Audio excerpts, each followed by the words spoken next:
Bonjour à tous. Nous avons tous réalisé la séance numéro 5 qui consistait à construire un plan de commentaires. Normalement, j'ai dû valider ou non vos plans à tous. Aujourd'hui, le but est le suivant.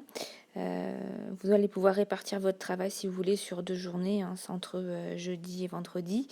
Euh, Vous voyez comme vous voulez faire. Donc dans cette séance 6, le but est de vous faire entrer dans la rédaction du commentaire et je vous propose d'apprendre à rédiger une introduction. On s'y prendra de deux manières.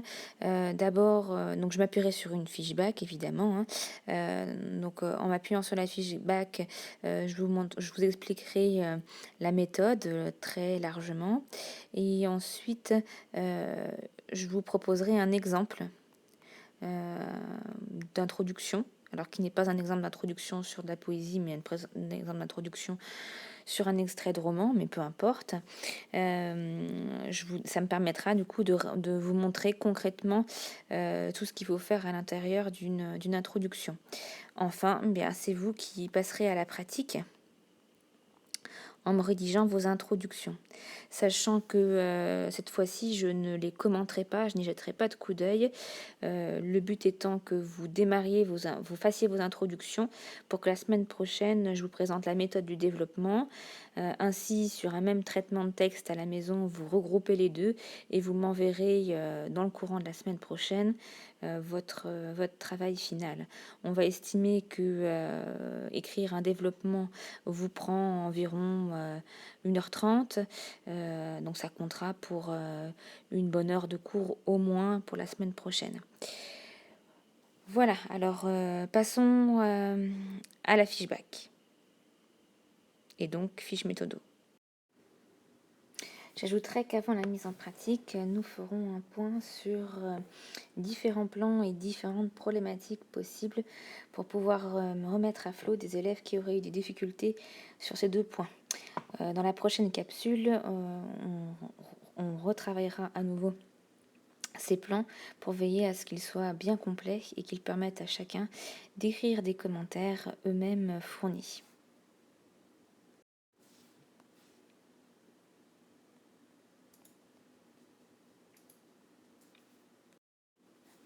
Voilà, nous passons donc à la méthode de la rédaction de l'introduction.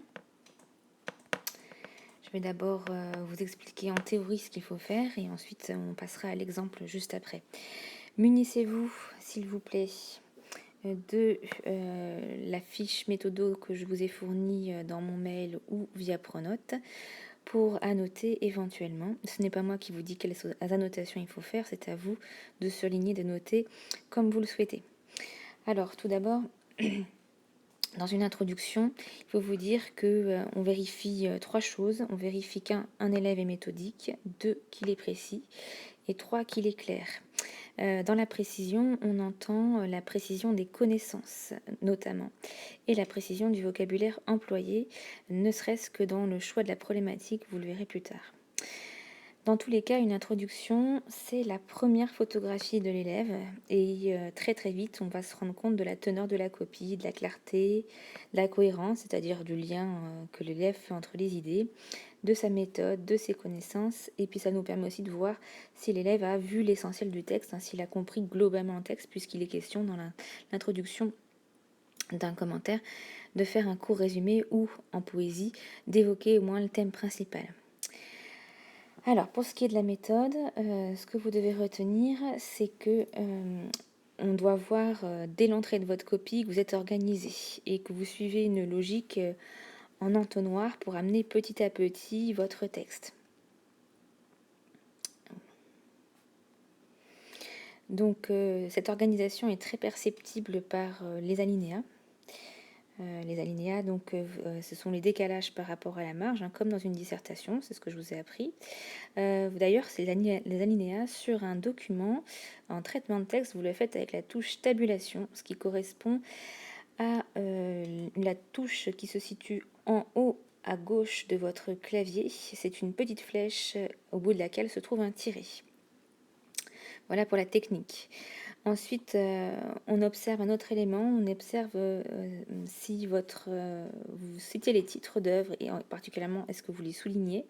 Et quand vous avez des titres de poèmes, ces poèmes sont entre guillemets. D'accord. Si jamais vous avez des titres d'œuvres à taper et non pas à écrire à la main, dans ces cas-là, vos titres seront en italique. Voilà pour la théorie générale. Donc vous allez devoir faire une introduction avec des alinéas. Et puis au niveau de la méthode, il faudrait que vos titres, puisque vous allez vous taper, qu'ils soient en italique. Mais là, vous n'avez pas un titre de recueil à évoquer. Quoique si je vous l'ai mis sous votre poème.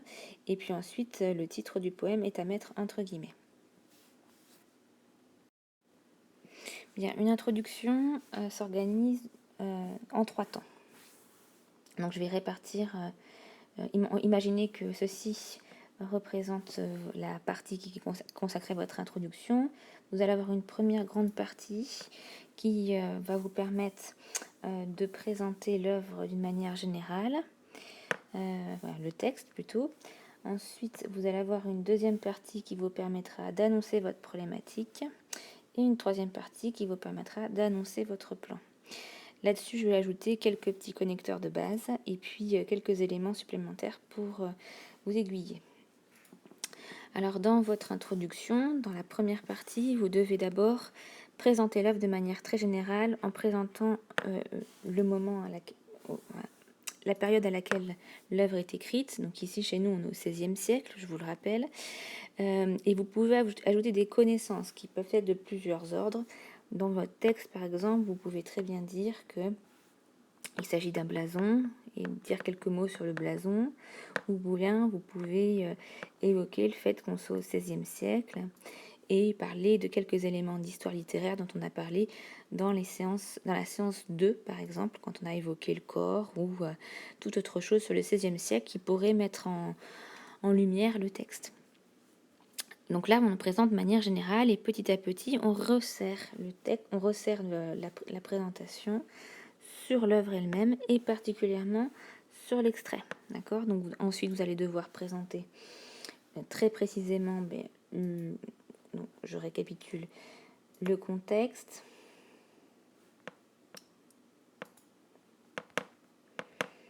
le titre, l'auteur, le titre du poème. Et puis après, on bascule sur le poème lui-même. Donc du coup, vous pouvez présenter en poésie le thème du poème. D'accord. Il peut y avoir plusieurs thèmes, évidemment. D'accord. Ceci fait, si vous avez bien travaillé dans votre problématique, vous pouvez annoncer la problématique. La problématique s'annonce avec généralement un petit connecteur qui pourrait être dans cette perspective, par exemple. À vous de trouver le meilleur. Je vous rappelle qu'à la fin de cette fiche méthodo, vous avez une boîte à outils avec plein de connecteurs. Donc, à vous de choisir le meilleur, d'accord?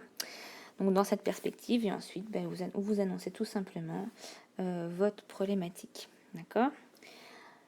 Troisième partie, on va annoncer le plan. Le plan, c'est la réponse directe à la problématique. Donc, normalement, la plupart des plans que j'ai vus chez vous font 2 parties. Vous devriez donc me dire que dans un premier temps, ça c'est pour le connecteur, on peut dire que dans un deuxième temps, bien sûr vous n'écrivez pas premier avec un 1, d'accord? Et dans un deuxième temps, vous présentez votre deuxième axe. Il est inutile de détailler au-delà du titre de l'axe. C'est-à-dire qu'au maximum, j'ai 2 phrases, pas plus. D'accord ? J'avais une remarque à vous faire. C'est pas parce que j'ai mis à la ligne ces 2 phrases-là que vous devez les mettre à la ligne. Vous les mettez les unes à la suite des autres. Bien, voici un exemple en image. Donc, je rappelle, une introduction se fait en 3 parties, que vous voyez ici. Donc, je rappelle la présentation de l'œuvre, la problématique, le plan qu'on retrouve ici. On les retrouve parce que on a placé tout simplement des alinéas, c'est-à-dire des décalages par rapport à la ligne, enfin à la marche, pardon. Et ensuite, vous voyez les connecteurs dont je vous parlais tout à l'heure. Oula, flûte, 2 petites minutes.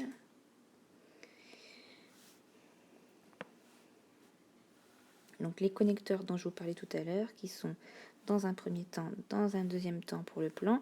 Et là, on avait un plan en 3 axes, donc on a dans un troisième temps. Et ensuite, vous trouvez, pour l'annonce de la problématique, un autre connecteur que celui que je vous ai présenté précédemment, c'est-à-dire ainsi pour introduire la question. Ici, on a placé 2 questions pour éclairer la problématique. Je vais m'attarder quelques secondes sur la présentation générale de l'œuvre et je vais vous mettre en lumière ce qui me semble important. Donc je lis les phrases en même temps que je les explique. Au début du 19e siècle, Honoré de Balzac écrit le Père Goriot. Donc là, dans cette phrase-là, tout de suite, on a l'annonce du contexte, l'auteur et le titre de l'œuvre. Vous aurez ajouté en plus le titre du poème.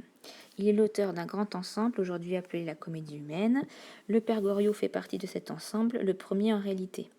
Il publie ce roman en 1835, précision sur le contexte. En grand maître du mouvement réaliste, il s'attache à représenter le plus fidèlement possible la réalité, comme le ferait le secrétaire de la société.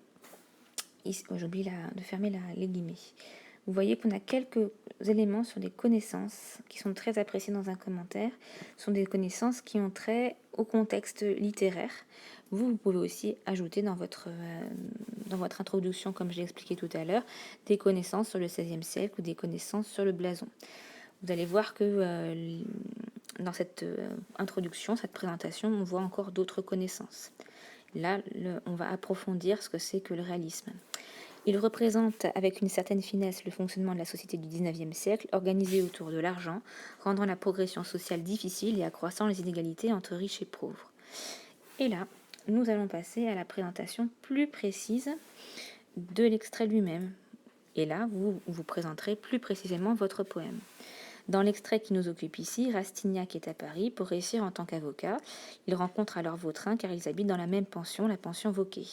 Alors que les 2 hommes se sont isolés dans le jardin de celle-ci, Vautrin conseille le jeune baron de Rastignac. Il lui fait alors entrevoir sa vision de la société et lui explique comment y faire sa place, comment y réussir, comment y parvenir.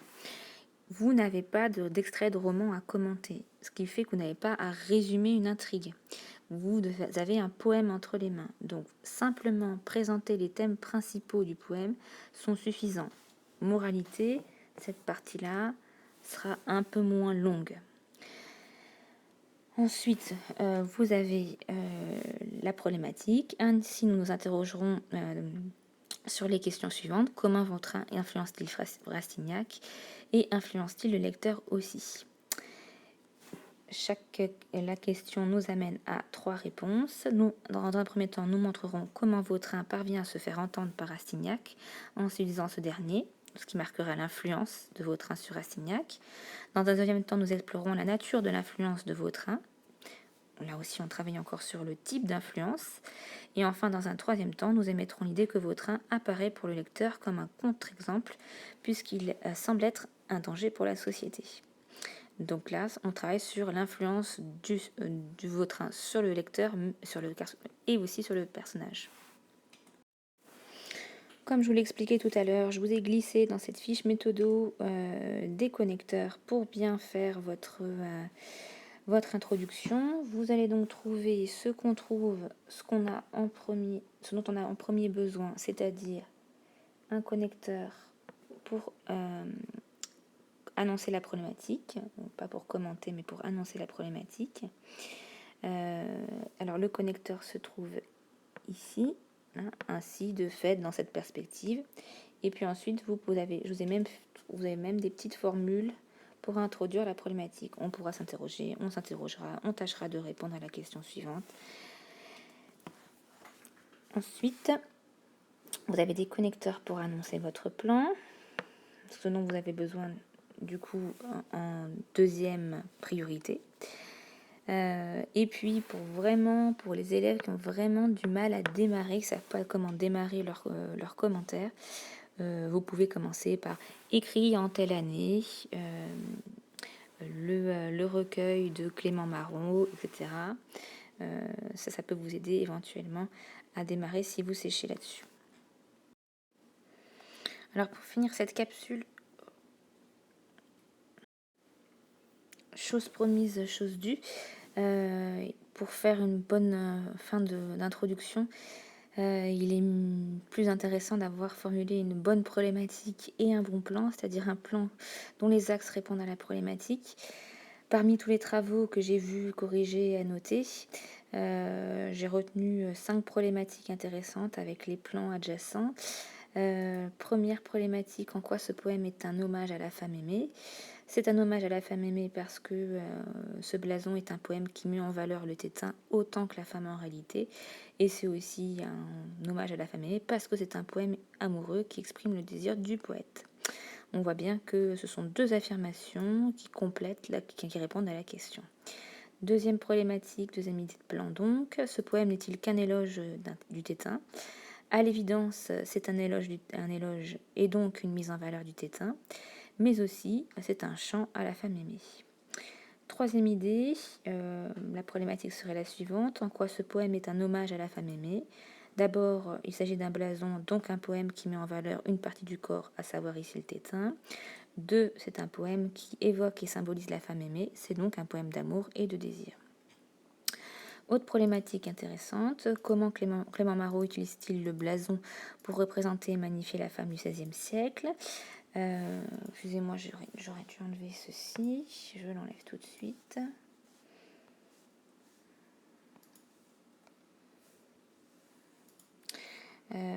Il utilise le blason pour mettre en valeur le tétin et donc faire un éloge du corps féminin. Et il utilise le blason pour magnifier et symboliser la femme aimée. Bon, c'était pas très adroit ici, mais ça reste correct. Et dernière problématique avec dernier plan, comment la femme est-elle mise en valeur? D'abord, elle est mise en valeur par une partie du corps qui est consacrée en objet de beauté, le corps en général, hein.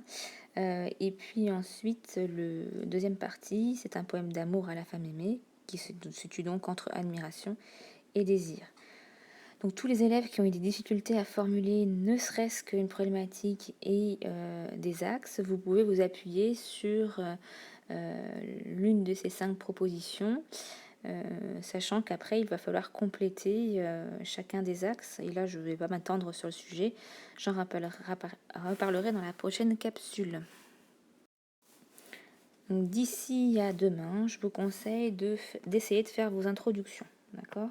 Je ne les ramasserai pas, d'accord?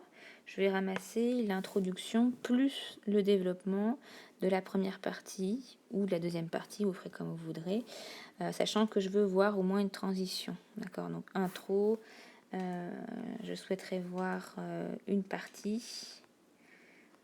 Et si c'est la partie 1, bien sûr, je vois la transition derrière la partie 1. Si c'est la partie 2, j'aimerais voir votre intro, la transition, ça peut être très joli, mais c'est comme ça dépend de ce que vous voulez faire, et ensuite votre partie 2. Voilà ce que j'attends de vous. Vous pouvez rester au brouillon si vous souhaitez rester au brouillon. Vous pouvez travailler en traitement de texte d'ores et déjà, puisque dans tous les cas, vous allez devoir me renvoyer votre travail sur ma messagerie maudelacerre@gmail.com et pas ailleurs, puisque l'ENT n'est pas fonctionnel et énerve tout le monde, moi la première. Voilà, je vous demande de faire ça d'ici à mardi, et mardi je reposterai une nouvelle capsule avec de la méthodo, cette fois pour faire le développement d'une des parties. Et je vous laisserai jusqu'à la fin de la semaine, seconde 2 et seconde 8 pour les deux, sachant que les secondes 2 auront peut-être plus de temps que les autres, puisque les secondes 2 sont censés avoir cours jeudi avec moi et non pas mardi. Je vous remercie de votre écoute et puis je vous souhaite bon courage pour l'activité.